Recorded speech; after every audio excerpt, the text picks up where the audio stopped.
The movie begins in the past on December 31st, 1982. It's almost midnight, so it's about to become 1983. In Seoul, everyone is happily celebrating the new year, and in the middle of this crowd stands a couple. The man's name is Ji Hwan. He's a music teacher at a high school. His girlfriend Yoon is also a teacher at the same school, but she teaches chemistry. Right before midnight, Ji Hwan gets down on one knee and proposes to Yoon with a ring. Yoon, who loves him a lot, happily says yes. The crowd starts counting down to midnight, but suddenly a thief grabs Yoon's purse and runs away. Ji Hwan immediately chases after the thief, determined to get the purse back. He catches up and they start fighting. Now, as Ji Hwan and the thief struggle, the story shifts to another December 31st, this time in 2014. It's almost 2015. In the same city, Seoul, people are celebrating New Year's Eve. In this time, there's a detective named Lee who is out with his police team. He is chasing a criminal suspect through the busy streets. When they catch up, one of Lee's team members gets into a fight with the suspect, just like the fight Ji Hwan was having in 1983 at the exact same place. Back in 1983, Ji Hwan is stabbed in the stomach by the thief. Meanwhile, in 2015, at the same spot and time, Lee is shot in the stomach by the suspect he is chasing.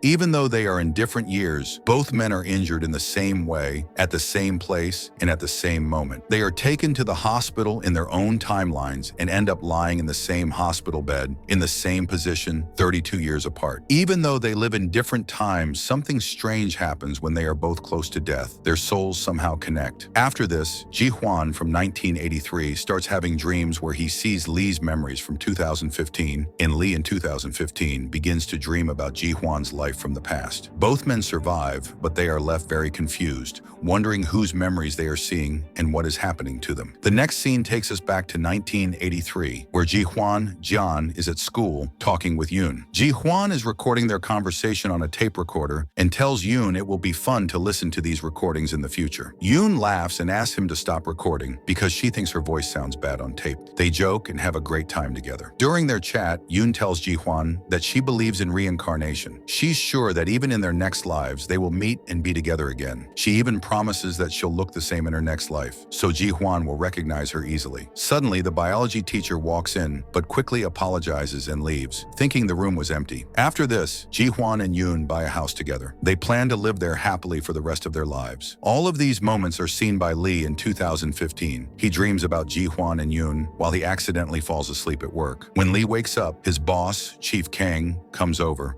Lee quickly stands up and apologizes for sleeping on duty. Lee and Chief Kang then go out together to find a suspect. They spot him, but the suspect grabs a woman and threatens to hurt her if they don't let him go. Chief Kang stays calm, takes aim, and shoots the suspect in the leg to stop him.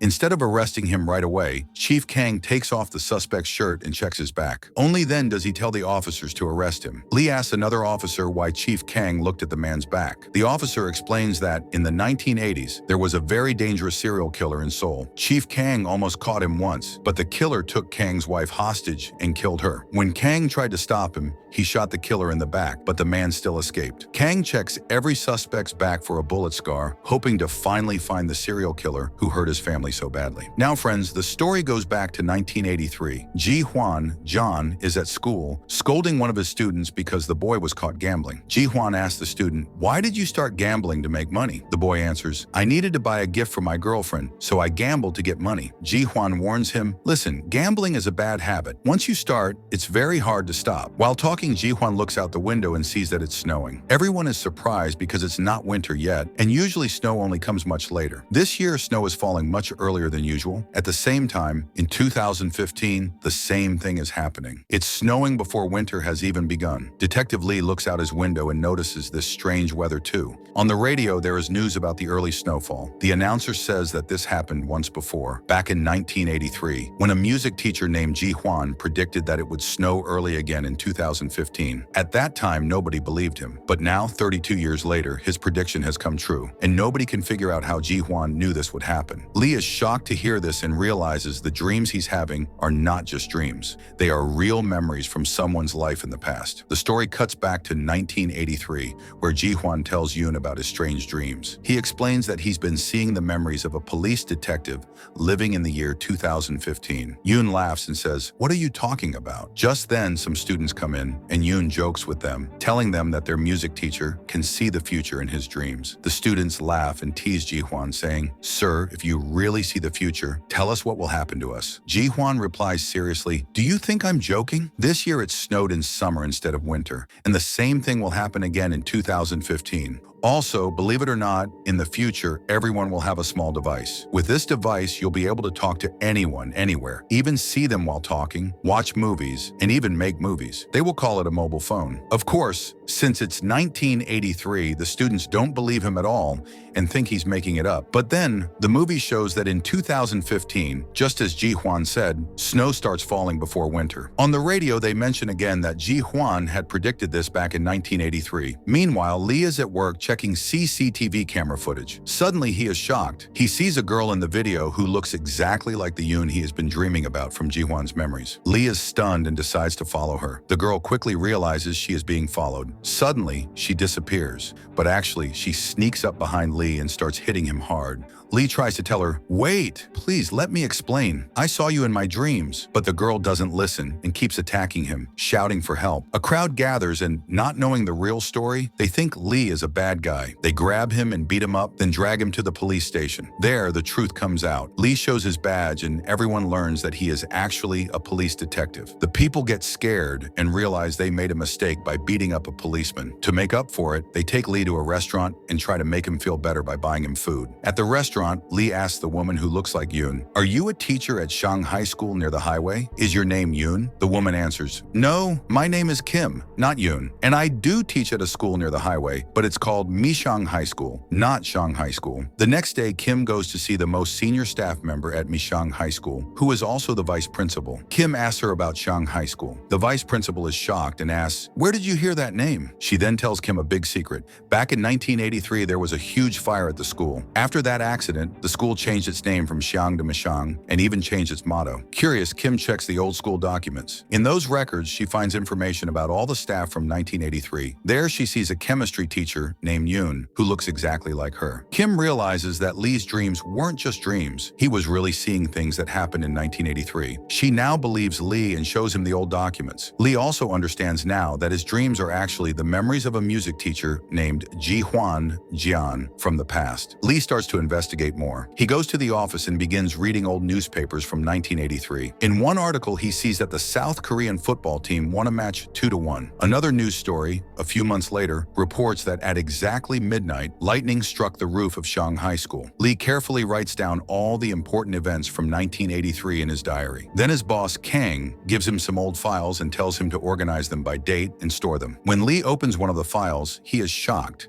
It has a photo of Yoon in a police report. The report says that in 1983, Yoon was murdered by having her throat slit. The police had caught the killer, a construction worker named Park. Park was a gambler who had lost all his money. He needed more money to keep gambling, so he killed Yoon and ran away with her money. While Lee is reading this police file in 2015, Ji Hwan in 1983 somehow sees the same scene in his mind, as if he's dreaming about Lee in the future. Ji Hwan is very confused and scared. He wonders if what he's seeing is real, and if Yoon is really going to be murdered. He tells Yoon about his bad dream and hopes it's not true, but he doesn't want to take any chances. He wants to protect her. In 2015, Lee reads in the old newspaper that the football team won 2-1, and at the same time, in 1983, that match is about to happen. Ji Hwan realizes that if the Korean team wins with the same score as in the newspaper, then Yoon really will be killed, just as the dream in the report said. Ji Hwan watches the game nervously, and when the team really does win 2-1, he knows the danger is real. Now he is sure Yoon is in trouble. Ji Hwan remembers every detail from the police file Lee read in the future, including the photo of Park, the killer. Ji Hwan knows Park is always gambling at a local club. He hurries there, hoping to stop Park before anything happens. Ji Hwan finds Park and begs him not to do anything terrible.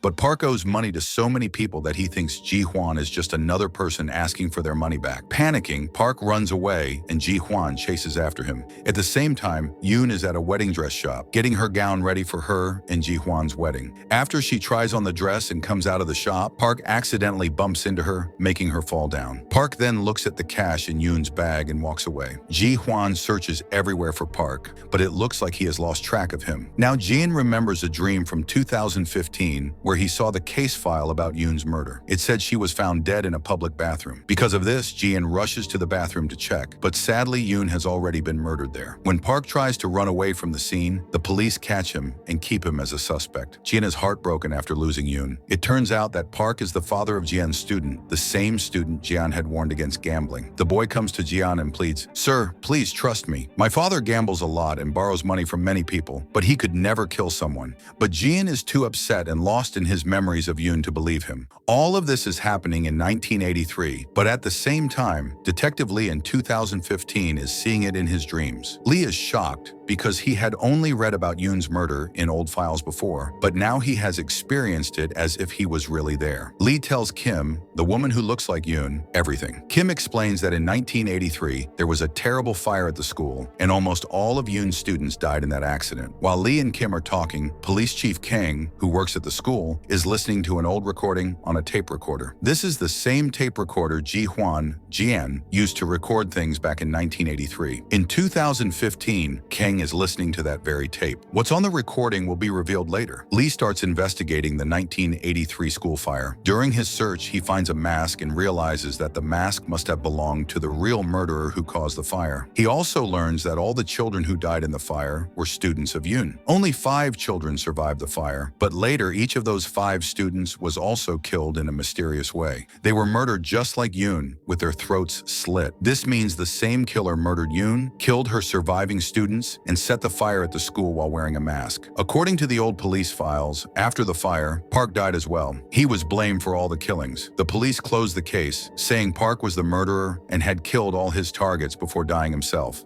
But in 2015, Lee doesn't believe Park is really the killer. He thinks the real murderer is still unknown. Lee's investigation appears in Jian's dreams in 1983, and Jian begins to doubt Park is the killer too. To find out the truth, Jian visits Park in jail and asks him what really happened that day. Park explains, "When I went into the public bathroom, teacher Yoon had already been attacked. She came to me, bleeding, and after touching me, she fell down. There was another man in the bathroom wearing a mask. I only took Yoon's money and ran away because I was scared, but the police caught me and thought I was the killer." Now Jian finally understands that Park is not the murderer. The real killer is the masked man who also set the fire to kill Yoon's students and later killed the survivors. Jian decides he must save Yoon's students at any cost. He rushes to the school, stopping on the way to buy a fire extinguisher. But he arrives a little late. The masked killer has already locked the students in a room and started a fire. The children are trapped and in danger, but Jian uses the fire extinguisher to break the door locks and rescues all the students, saving their lives. Because of this, the deadly fire that was supposed to happen never does. Jian manages to change history and save the kids. Now friends, let's move to 2015, where Lee goes to the school. After the fire accident in 1983, the school was rebuilt and given a new name, so its whole structure and look had changed over the years. But because Jian in 1983 was able to see Lee's investigation in his dreams, he managed to stop the tragic events and save the students. This caused a change in history, a time ripple. So in 2015, right in front of Lee's eyes, the school structure starts to shift and change. The modern interior slowly changes back into the old style, like it was in the past. Lee is amazed and realizes the truth. Just like he can see Jian's memories from 1983 in his dreams, Jian in the past was able to see Lee's investigation in 2015. That's why Jian was able to stop the deaths of those students, which changed the timeline. Because of Jian's actions, the school is now different in the present. Jian even hangs his wedding ring on the big school clock before leaving. Now in 2015, Lee finds that very same wedding ring inside the school clock, proof that history really changed. Lee tells Kim all of this. He explains that Jian could see his investigation in the future, and thanks to that, he was able to save the students. Kim is overjoyed to hear that Jian really made a difference in the past. After this, Lee invites Kim to his house for dinner, and it's clear that both of them are starting to have feelings for each other. Kim happily agrees. Lee goes home, prepares a nice dinner, and waits for Kim to arrive, but Kim never shows up. We see that while Kim was on her way, another car parked in front of hers. The next morning, Lee gets a call saying that Kim's car has been found underwater. Lee rushes to the scene where the police are pulling Kim's car out of the water, but Kim herself is missing. The police check Kim's car's dash cam footage. They see another car stop in front of hers. Kim is shown getting out of her car to check if someone needs help in the other car, but then suddenly a masked man appears and kidnaps her. It's clear that this is the same masked killer who murdered Yoon in 1983, tried to burn down the school, and now is alive in 2015. He's the one who kidnapped Kim. Chief Kang is determined to catch this murderer, no matter what. Lee feels very sad, thinking that if the killer had been caught back in 1983, then Kim wouldn't be in danger now. Now the story goes back to 1983. Jin has a dream about the future. He sees that in 2015, Lee's girlfriend Kim has been kidnapped. Jin decides that if he can catch the masked killer now in his own timeline, then all the crimes that will happen in 2015 can be stopped. He thinks, I must catch that masked man, no matter what. Jin remembers that there was a girl, one of the 5 students who survived the school fire, who was the first to be killed by the masked murderer. Since Jian had already stopped the fire and saved all the students, he knows the murderer might still try to kill this girl first. So Jian decides to protect her. He goes to the place where he knows the murder happened before and hides in a cupboard to wait. Just as he expected, the student arrives. But suddenly, poisonous gas begins to fill the room. The masked man appears wearing a school uniform and releases the gas. Even inside the cupboard, Jian starts feeling dizzy and begins to lose consciousness. Meanwhile, in 2015, Lee is dreaming about all of this through Jian's memories. He whispers in his sleep, Jian, please try to see the murderer's face. Then I can catch him in my time. In 1983, Jian fights to stay awake. He knows he can't pass out. He breaks the window glass to let the gas out and bring in fresh air. But he's too late. The murderer has already killed the student. Jian quickly grabs a piece of broken glass and attacks the masked killer, cutting his hand badly. The killer runs away and Jian chases after him. Suddenly, a girl named Sheena blocks the murderer's path. The masked man tries to kill her too, but Jian arrives just in time. The killer gives up and runs outside to the school grounds. It turns out there is a special event at the school that day. All the students are outside, putting letters and small personal items into a time capsule. They plan to open it 20 years later in 2003. The murderer, still wearing a student uniform, mixes in with the children and secretly puts the murder weapon, his knife, inside the time capsule. Jean comes running but can't figure out who the killer is because everyone is wearing the same uniform. All he can do is pick up the killer's mask, which the murderer left behind. Chen keeps the mask on his desk, but this creates a new problem. The police think Jian is the real murderer since they find the mask with him. Jean tries to explain, if I was the killer, would I really keep this mask here for everyone to see? And if I was the murderer, why would I have saved those students from the fire? But the police don't believe him and try to arrest him. Desperate, Jian grabs his desk, smashes a window, and escapes from the police. The police chase after him. Luckily, the same students Jian had warned against gambling show up on a bike, help him escape, and take him away to safety. Meanwhile, Lee in 2015 is seeing all of these events in his dreams, watching the chase and Jian's struggle from the future. In the next scene, Lee meets Kang and tells him, the serial killer from 32 years ago and the person who kidnapped Kim can't be the same. Their ways of committing crimes are totally different. Kang listens and then asks Lee, what do you think would have happened if someone had caught the serial killer 32 years ago? How would that change things today? Lee and his friends are surprised by Kang's question and start to wonder if maybe Kang also knows about the strange time connection between Lee and John. The story then returns to 1983. The student who helped Jian escape asks, Sir, do the police really think you are the murderer? Have they lost their minds? Jian replies, even I don't understand what's happening. The real murderer is still out there, but the police are blaming me, even though I saved the children. That masked man killed my Yoon, tried to burn the school, and now he's killed a student too. The student asks, but sir, how did you know all these bad things were going to happen? Jian says, I can't explain it to you. You wouldn't believe me, but I have recorded everything. He gives his tape recorder to the student and says, if I fail to catch the killer, it's your job to finish what I started. The student is confused and asks, how will I do that? Jean writes down the date, time, and location from 2015, where Kim will be kidnapped by the masked man. He gives this to the student and says, if I can't stop him, you must try to save her. Now friends, the story goes to 2015 again. Lee and his police team are searching for Kim. The masked killer kidnapped her on a mountain road where there are CCTV cameras at both ends. They see footage of the killer's car entering the road, but it never comes out the other side. side, so Kim must be somewhere in the forest near that road. Lee drives around, searching everywhere. Kim is being held in the forest by the killer. When the killer comes near, Kim fights back, escapes, and manages to call Lee using the killer's phone. She tells Lee, "I'm in a forest, in the hills, and I see a tunnel nearby." Lee replies, "I'm close. Run to the tunnel. I'll meet you there." But when Lee arrives at the tunnel, Kim isn't there yet, so he thinks maybe she's at the other end and drives through. Meanwhile, Kim reaches the tunnel entrance and sees Lee's car leaving. She shouts for Lee to stop, but he doesn't hear her. For some reason, Lee feels something is wrong, turns his car around, and spots Kim. He rushes to help her, but suddenly another car speeds up and hits Kim before Lee can reach her. Kim is killed instantly. Lee is heartbroken. In 1983, Gene is also crushed to see all of this in his dreams. Meanwhile, in 1983, when Gene was chasing Yoon's murderer, the killer had tried to attack a girl named Sheena. Now Sheena is walking alone on the road. The biology teacher arrives and asks, "Why are you standing here alone? Come, I'll drop you home." Sheena agrees and gets into the car. While they're driving, the biology teacher asks, "Would you be able to identify the killer?" Sheena answers, "I didn't see his face, sir, but I'll never forget his eyes." She looks at the teacher's eyes and suddenly realizes the eyes belong to the killer. Then she notices the injury on his hand from when Gene had cut the murderer during the fight. Now Sheena understands the real killer is the biology teacher, and she's trapped in the car with him, not knowing what he'll do next. Now in 2015, Kim has died, and Lee is heartbroken. Then Lee remembers that Kim had called him from the murderer's phone before she died, so Lee decides to trace that phone number. When he gets the information, he is shocked. The number belongs to Police Chief Kang. This means Kang is connected to Kim's kidnapping. Lee rushes to Kang's house. At Kang's home, Lee finds the place covered with newspaper clippings about the serial killer,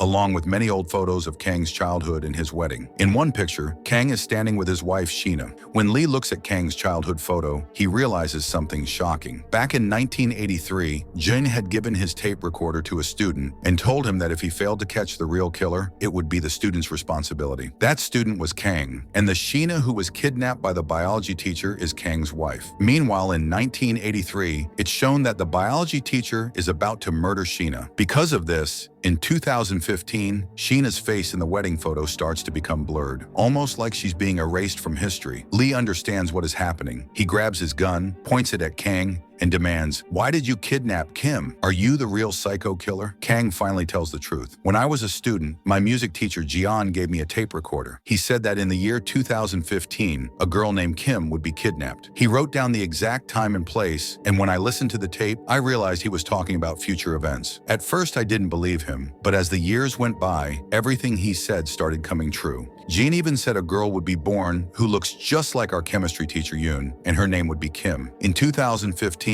I really did talk to Kim, just as John predicted," Kang continues. In 1983, the students buried a time capsule at school, each putting something special inside. The killer also put his murder knife in the capsule. When it was opened in 2003, I was in charge of checking everything. I found the murder knife and tried to trace the killer by looking for fingerprints. But then, the real killer kidnapped my wife Sheena and threatened to kill her unless I gave back the knife. To save Sheena, I returned the knife to the murderer. But even after getting the knife, he killed Sheena. I was furious. I shot the killer, hitting him in the back, but he escaped. Since John had written that Kim would be kidnapped in 2015, I kept searching the mountains for the murderer, hoping to stop him, but he never showed up. So in order to protect Kim from the real killer, I wore a mask and kidnapped her myself, just to keep her safe. But Kim thought I was the psycho killer and ran away from me. She called you using my phone. Then someone else, a real killer, came in a car and killed her. I was watching from a distance. I didn't kill Kim." Lee is confused and angry. He yells, "You expect me to believe that? You drove over her and killed her yourself." Kang says, "No, Lee, you've got it wrong. I followed her, but I wasn't the one who killed her. The real killer showed up and hit her with his car. I saw it happen, but I couldn't stop it." Lee still isn't sure what to believe. Suddenly, Kang looks up and speaks as if Jean can hear him in the past. He says, "Jean, sir, I know you must be seeing all this in 1983. Please, kill me in the past. If I die in 1983, then I can never kidnap Kim in 2015. That way, neither Kim Kim nor Sheena will die. Please help me, sir. After saying this, Kang shoots himself and dies in front of Lee. In 1983, after seeing the tragic future in his dreams, Jian is heartbroken about what happens to his student Kang. Remembering Kang's request from 2015 to kill him in the past so Kim and Sheena would live, Jian almost tries to smother young Kang with a pillow, but can't do it. Soon after, Jian hears a commotion at school. He finds Sheena, who has been kidnapped by the masked killer. Jian fights the murderer, manages to pull off his mask, and discovers the killer is actually the biology teacher. The teacher confesses he killed Yoon because she caught him stealing from the lab and threatened to report him. Feeling insulted and paranoid that Yoon's students knew his secret, he tried to kill them too. Jian, furious, beats the teacher. The biology teacher fights back and nearly kills Jian, but young Kang arrives just in time and saves Jian. Together, they defeat the killer and think it's finally over. But the wounded teacher attacks again, stabbing Jian, and the fight spills onto the rooftop in heavy rain. Jian remembers a news article Lee saw in 2015. It predicted a massive lightning strike at midnight. Realizing what will happen, Jian traps the killer against a lightning rod. When the clock strikes 12, lightning hits, electrocuting the murderer and finally ending his terror for good. After being stabbed, Jian is badly wounded and bleeding. Little Kang and Sheena rush to him. Jian tells Kang, "Just like you asked, I saved you and your wife." Both are confused, not knowing they will marry in the future. Jian dies and the two cry for their beloved teacher. Because Jian defeated the psycho killer in the past, the entire future changes. In 2015, everything is different. Lee is confused, unsure what's happening. Suddenly, Kim appears. She's alive and safe because the murderer was stopped years ago. She talks with Lee, and it's clear they have feelings for each other. Lee mentions he needs to go to the police station, but Kim laughs. "Since when are you a policeman? Don't joke. Let's go to school." Now, in this new reality, Lee isn't a detective but a music teacher at school, and even Kang is a teacher there too. Later, Lee and Kim buy a house together and plan a happy life. As they sit together, Kim says, "I don't know why, but it feels like we've been here before." Lee suddenly understands everything. What Yoon told Jian in the past has come true. "In our next life, we'll be together, and you'll recognize me." Yoon has been reborn as Kim and Jian as Lee, which explains their deep connection across time. The lovers who were separated in their past lives are now reunited, ready to live happily ever after. And with that, the amazing story of Time Renegades ends. Thank you so much for watching and listening. If you enjoyed this, please like and subscribe for more stories. See you in the next video.